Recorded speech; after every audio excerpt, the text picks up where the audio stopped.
Welcome back. Today I am joined by Susannah Black for the second of our discussions of Oliver O'Donovan's Ways of Judgment. We're going to be looking today at the introduction of the book, and to begin, I thought I would begin by reading the poem with which the book opens. Buckle Street. High where the valley's edge gave a line to the old road that bore Rome's rulers and warriors, along the wild hill spine, and steered them down to the plains and the ways of judgment. There flows a stream now, bedded in rubble and unnaturally suspended above the banks of ancient plunging woodlands, calmly watering genial upland pastures.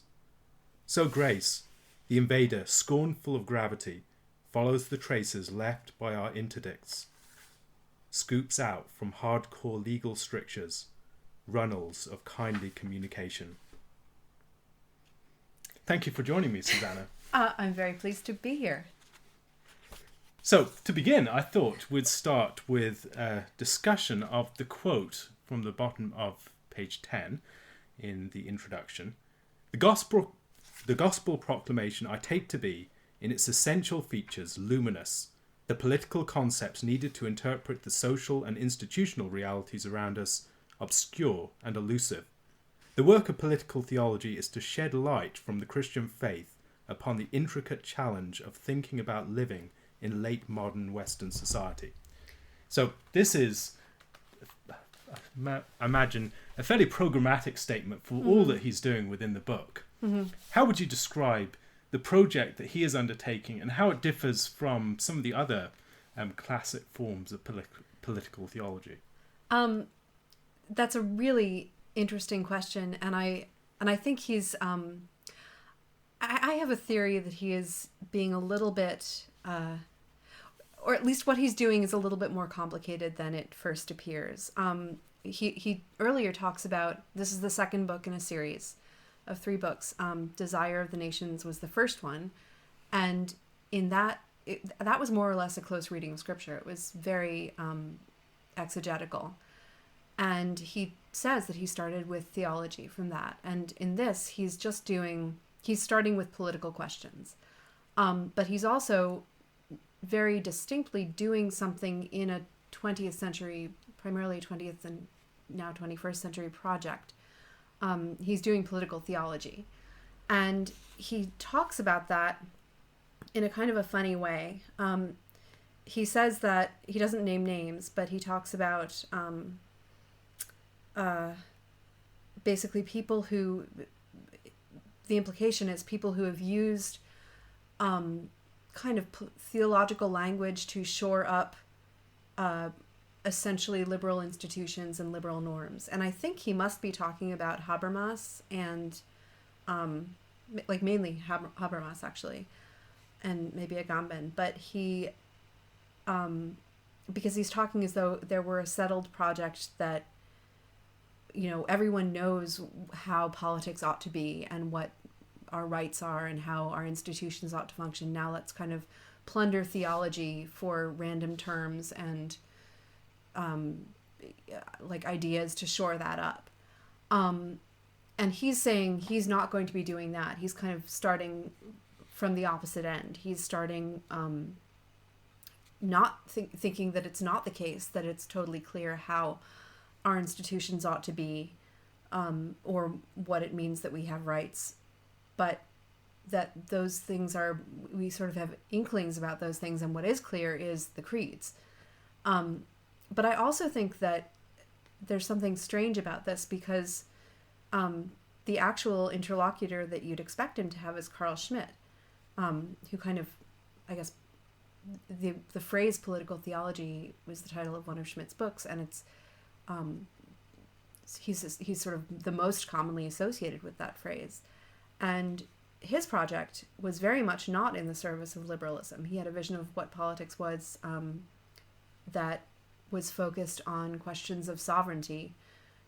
But he did do what O'Donovan describes, which is he kind of had a vision of how what politics was, what the essence of politics it was. And then it's sort of that he worked backwards to grab theological ideas to support that, but it's more that he thought that what political language and ideas were things that had originally been theological, had originally been bits of Christian theology, and had then gotten translated into a secular register as political ideas. I think Schmidt was very wrong about a lot of how he understood that. We can talk about that later. But I guess the point is, this is why I wanted to start with the introduction is like a whole book in itself. It's really annoying, in a good way, in the O'Donovan way of just being like as rich as a Christmas pudding. He's trying to look at basic questions of political order and political institutions, starting with the idea that the gospel is true and that the creeds are accurate, but it's a little bit more complicated than that. A little bit more complicated than that. Do you think that's right? Like, does that Yes, I think that's correct. It can be interesting trying to discern who his interlocutors are at various points, because it's not always clear. Occasionally you'll have references to them in the footnotes, but you have the sense that he is taking part in a far more extensive conversation that he's aware of than many of his readers would be alerted to simply by reading the text. Yeah, and I meant to look up Schmidt in his index before we started, but I forgot to. And it seems to me that some of the people with whom he would identify more in the sort of project he's engaged in would be people like Richard Hooker, than many of the more modern thinkers in this area. Absolutely, but this gets into the question of whether or not he's a liberal, which is a really interesting question. I think his conclusions are very much Hookerian, I guess you could say. But where he's located in the conversation is very much post-Schmidt, I think. And one of the cases that he makes, I think, for himself and for this kind of Hookerian vision of politics is that all of these things that we assumed were good and right, there's not really any account of why we should believe those things in secular modernity, I guess, in Jürgen Habermas's worldview, for example. This is like me thinking that I understand what he's saying. I think he's saying something like, you think that,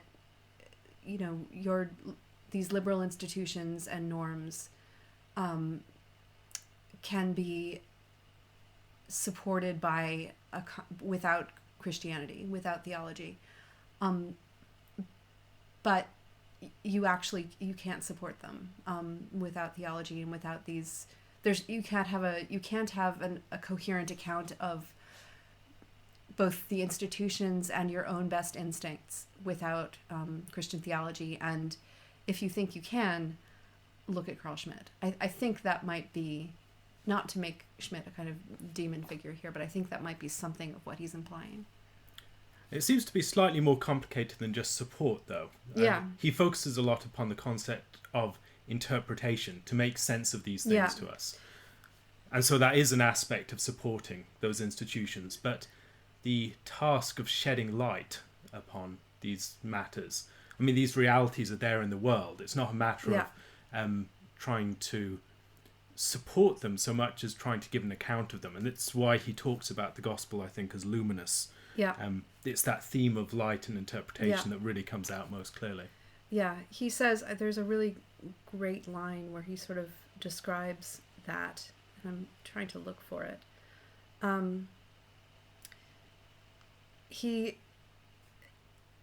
It's not a utilitarian project. It is not what he calls a project of legitimation of, quote unquote, our institutions.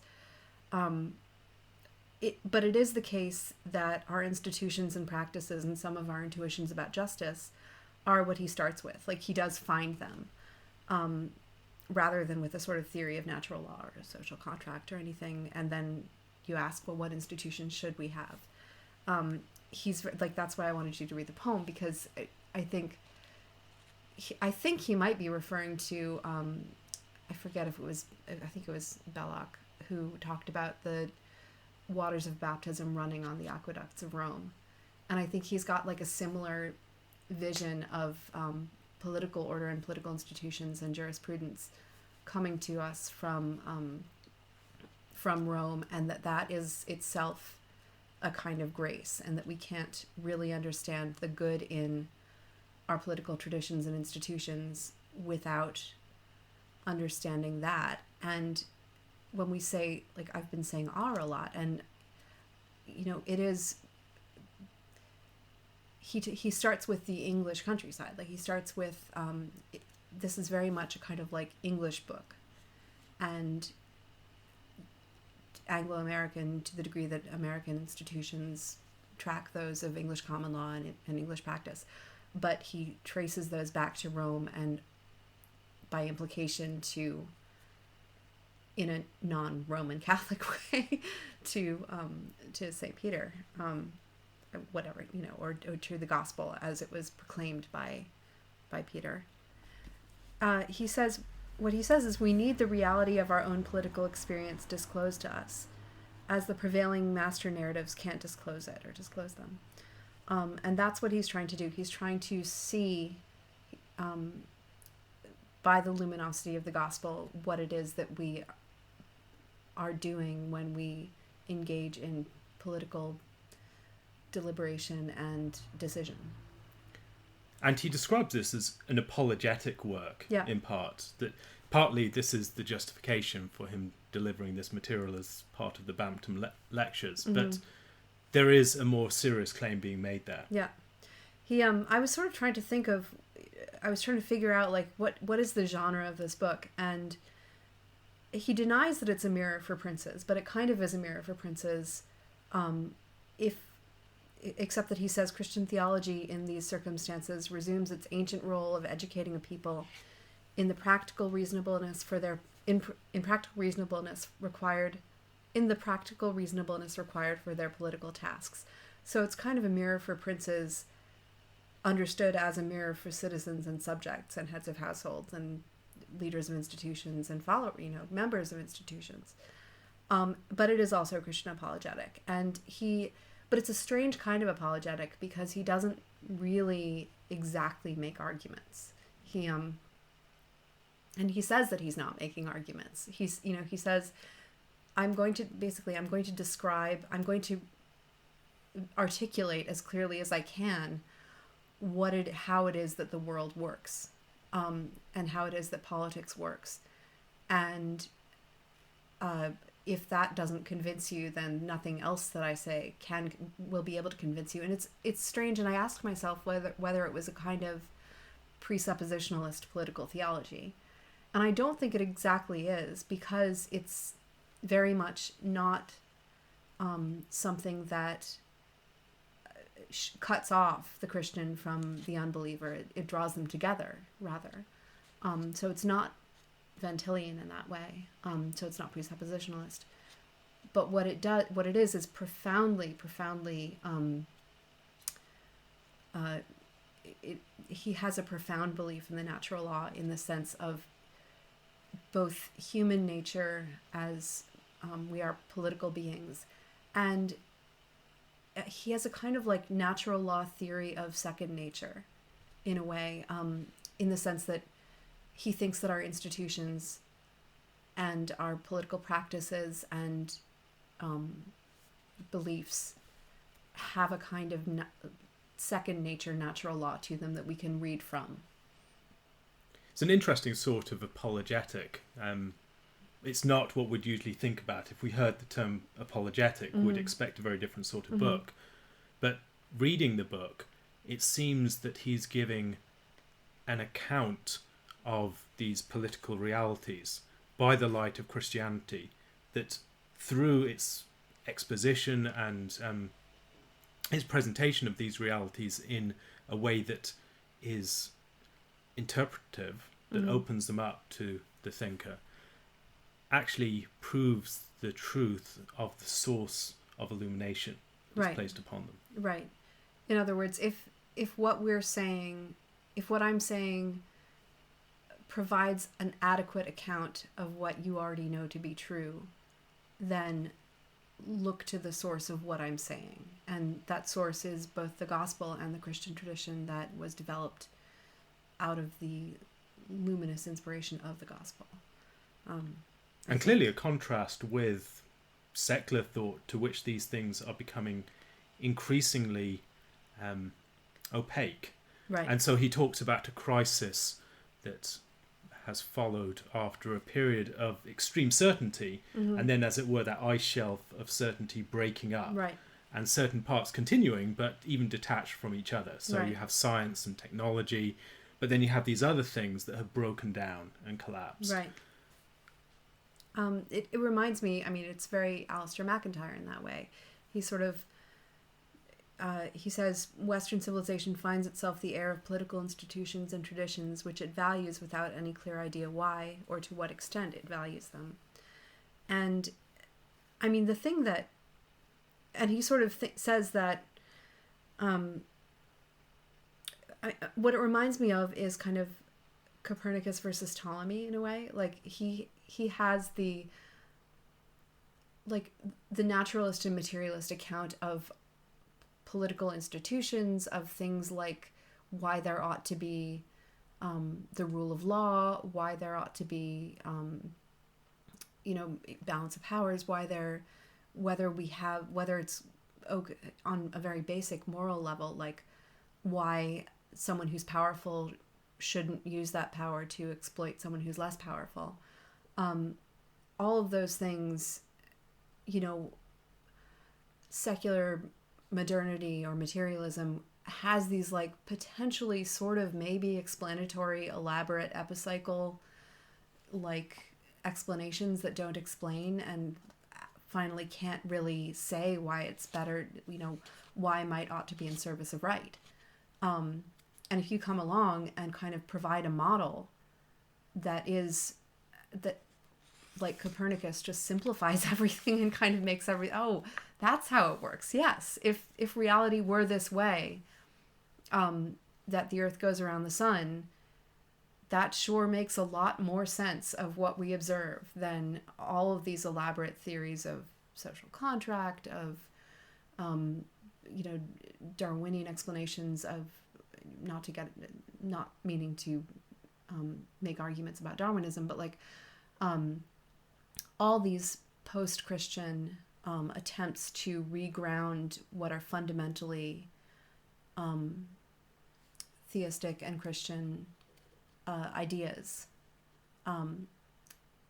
He just comes along and says, reality does make sense. Let me describe this to you, and maybe it will make sense to you too.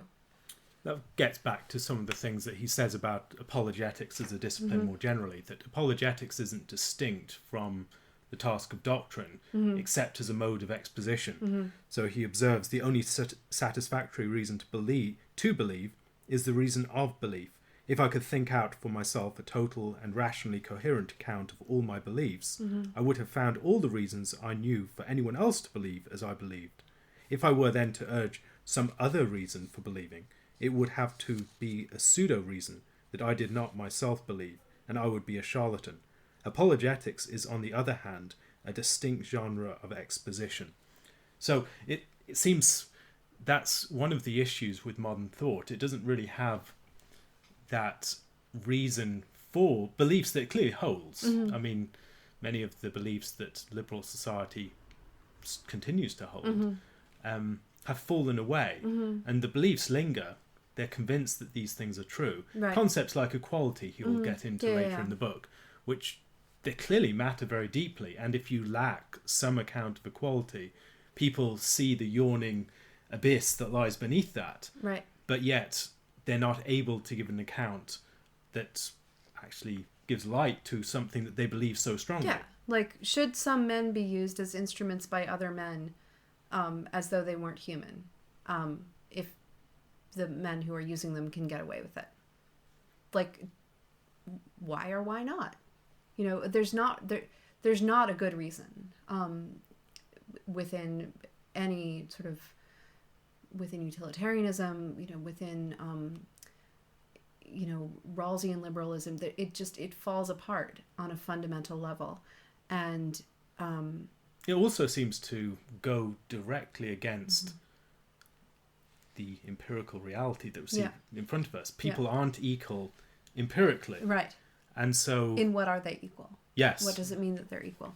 But also, I mean, on an empirical level, one of the kind of the strongest, I don't want to say strongest, but one of the ways in which I experienced a kind of, I guess, conversion to Platonism before Christianity was this sense of like, look, I see right and wrong. I don't see them with my eyes, but I see them,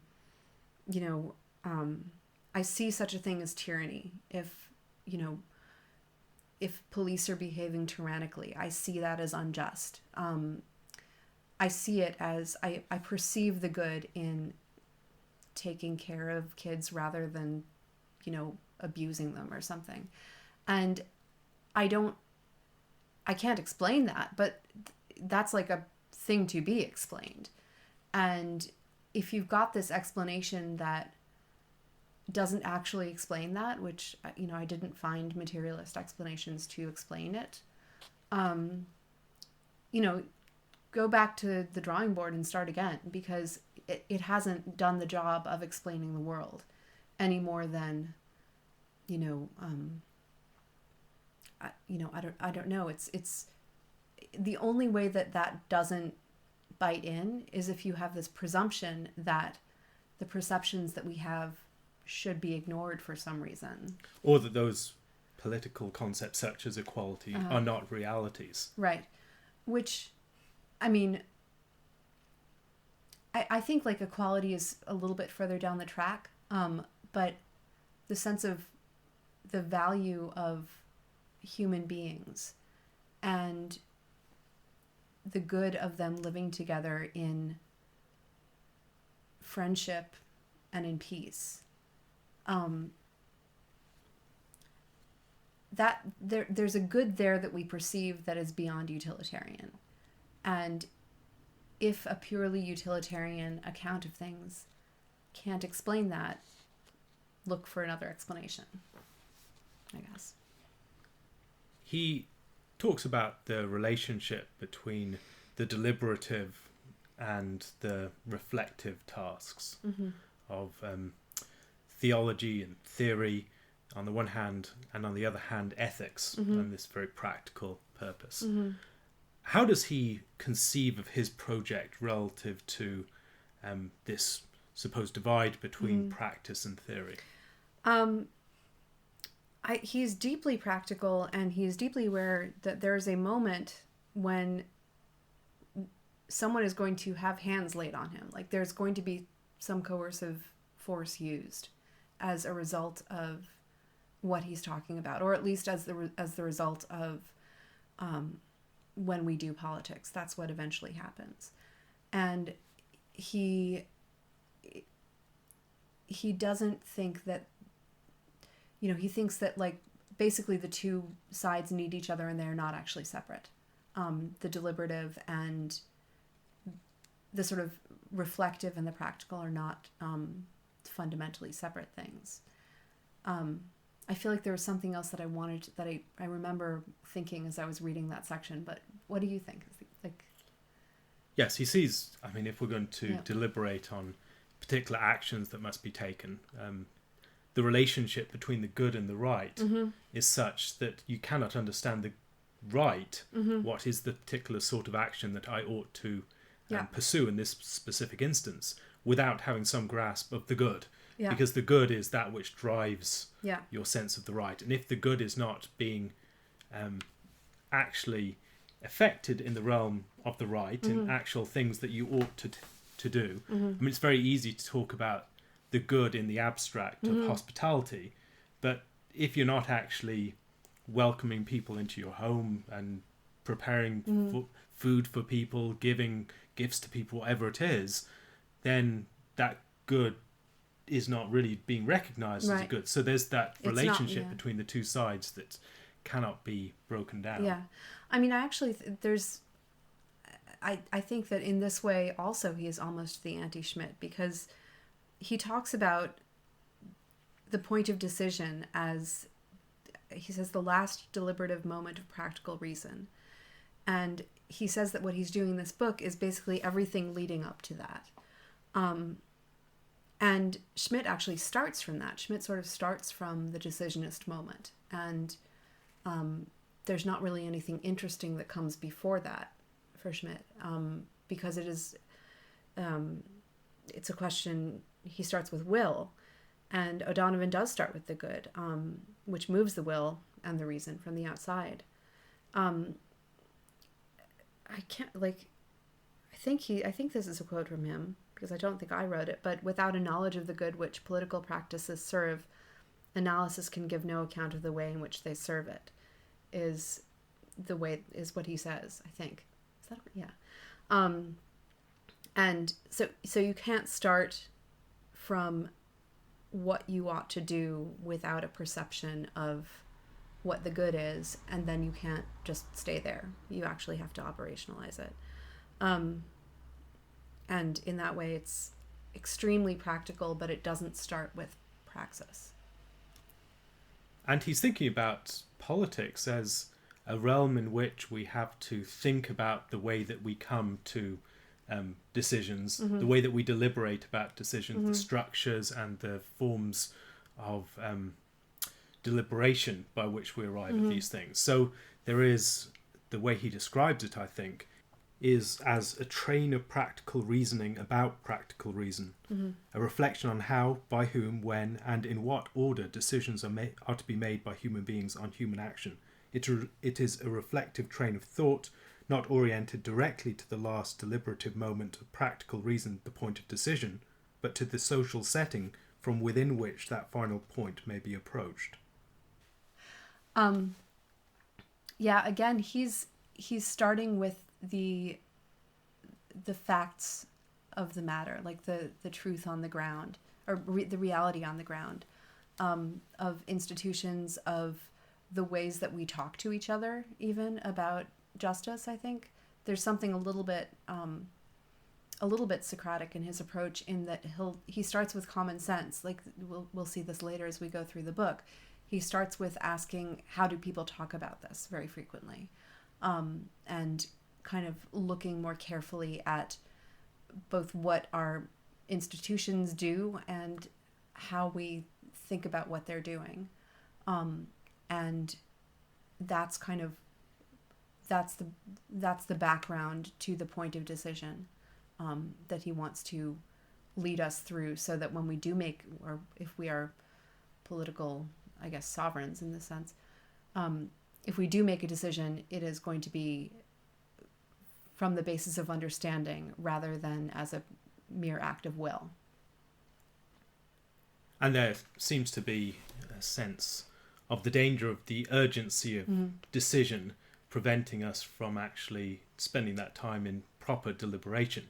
But there's a sort of a marrying of a deep reflection and a keen pragmatism in his approach. On the one hand, he's getting into very philosophically involved concepts, exploring those, but then bringing them to bear upon the most practical situations of political urgency and immediacy.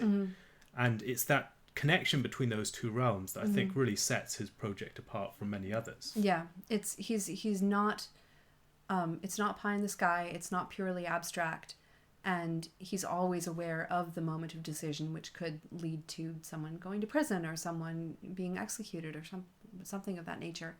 But he never wants to have that moment of decision be divorced from a prior, even no matter how urgent it is, that's never divorced from a prior reflection, embeddedness in this gift of a legal order that we've received.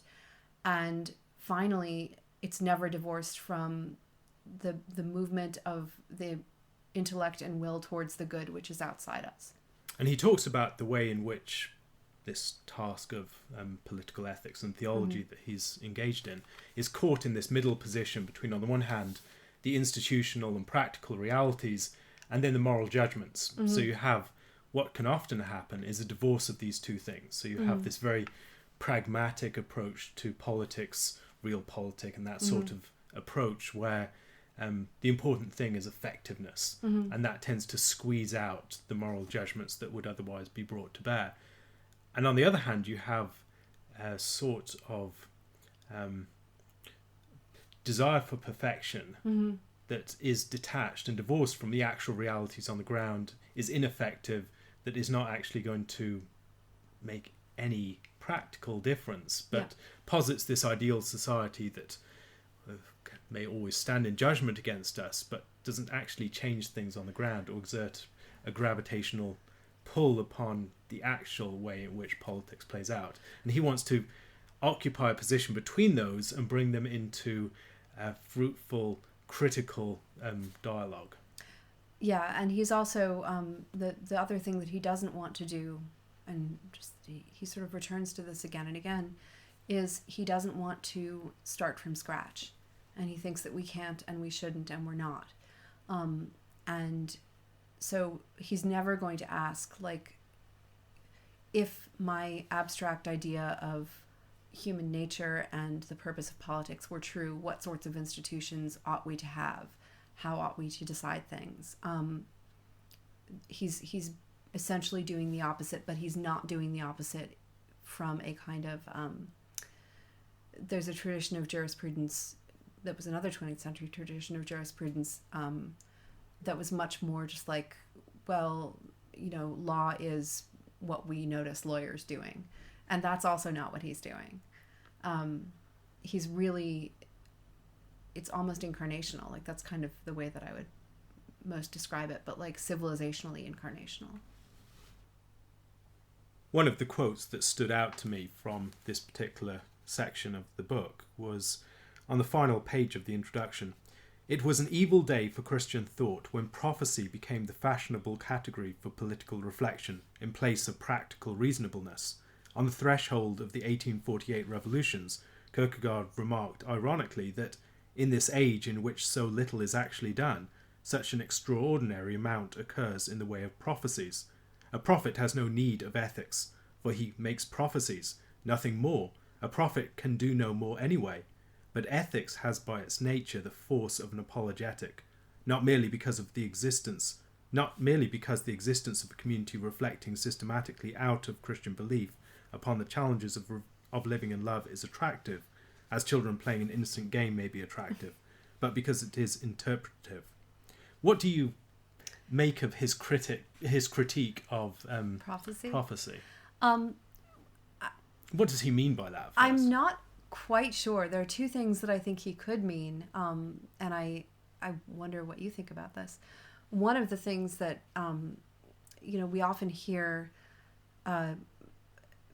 the sort of the call of the church is to speak prophetically into the world, and Russell Moore talks about this frequently, and there's a very kind of Anabaptist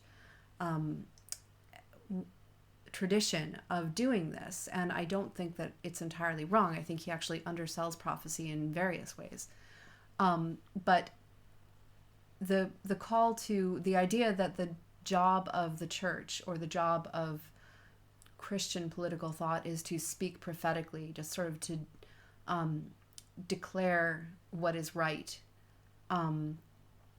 or to declare what is right without reasoning is kind of what he's implying there, and also I think he's implying to declare what is right without a sense that it might be you who needs to carry that out, or a sense that you are part of the polis, you are part of this political body, and you're not just speaking to it from outside. That he sees as a lack in the purely prophetic tradition. Do you think that's sort of close to what he means? I wonder. I think that's probably one aspect of it. But there also seems to be a lot of more secular talk about politics that takes the form of a sort of prophecy, which predicts the way certain trends are going, the way in which the world is changing in these particular directions, the inevitability of certain political structures or systems arising. Being on the right side of history? Yes. And in that sort of context, Christians can be very tempted to engage in that same sort of discourse. And yet there is a danger there. And what he's doing is almost stepping back from that sort of engagement. He's not speculating about what direction history is heading. He's not talking about inevitabilities of certain developments or the tendencies within the modern liberal order. He's talking about the basic structures by which we can interpret and make sense and reason within the political firmament. This is not something that is engaged in declaring the destination of history and what politics means in the light of that. So he's very much not a Hegelian here. Is yes, sort of how this nets out. But I'm not entirely certain what he means by this particular passage.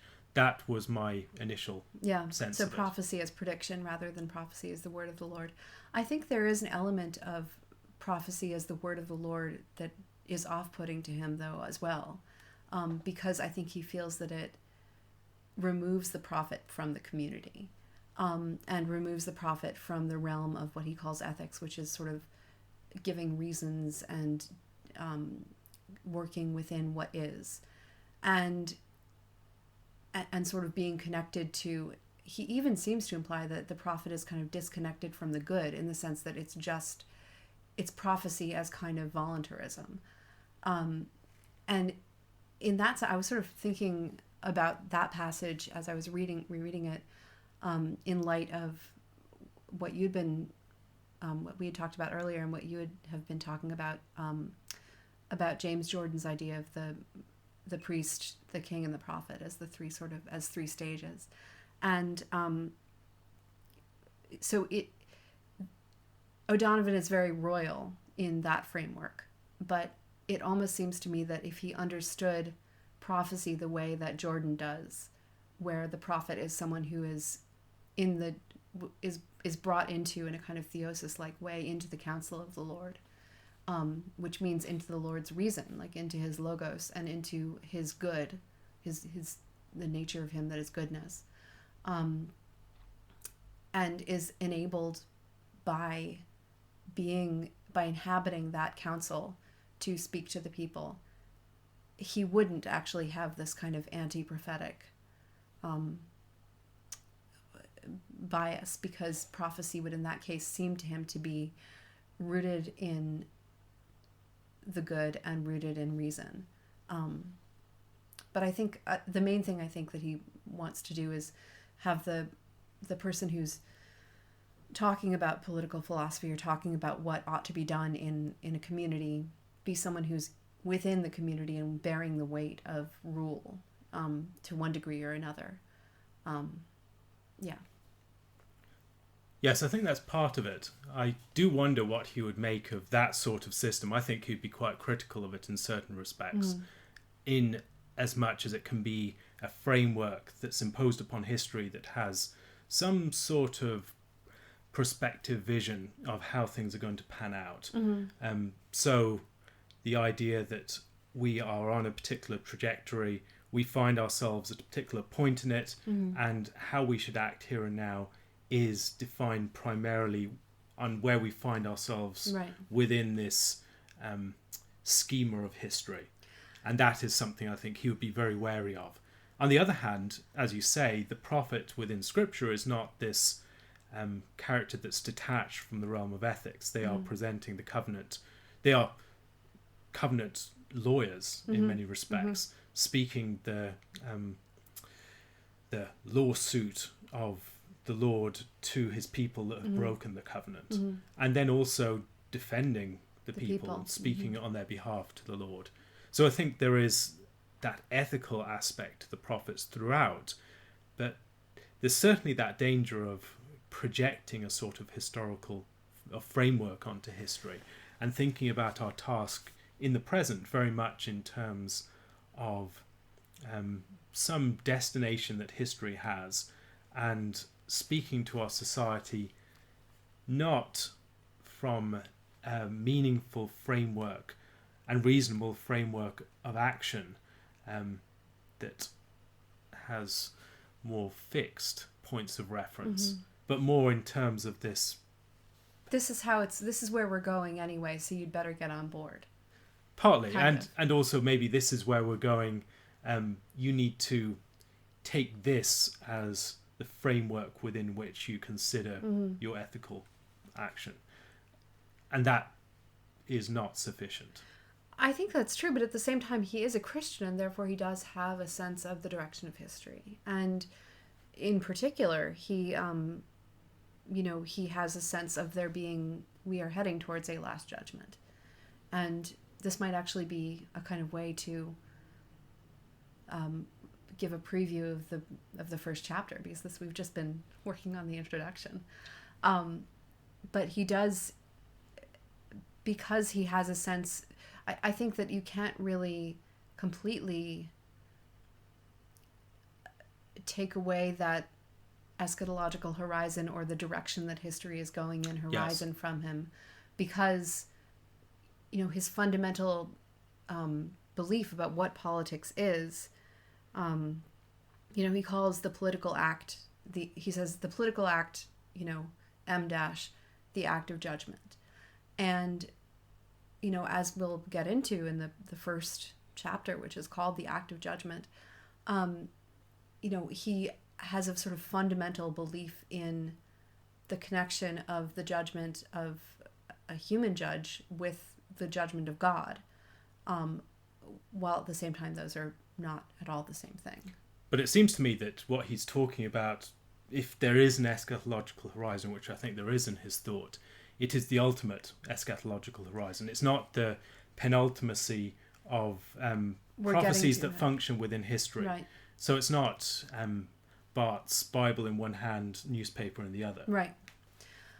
I think that's true if you read that in a Barthian sense of we are seeing, or even in a kind of like evangelical or fundamentalist, we are seeing the book of Revelation being played out in front of us sense.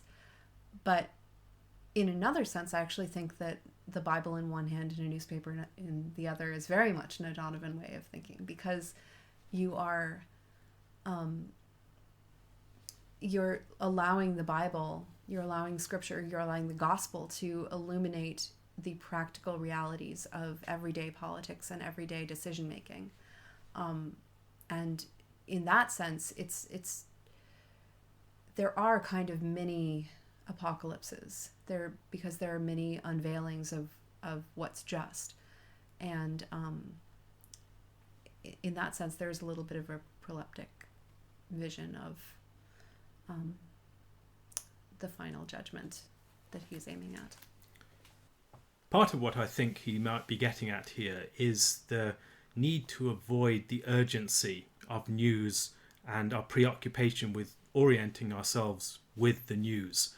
Actually, he wants us to step back from that moment of decision, the moment of urgency that so preoccupies us when we're reading the newspaper, and to actually think about the basic principles and the structures within which we'd arrive at a healthy decision.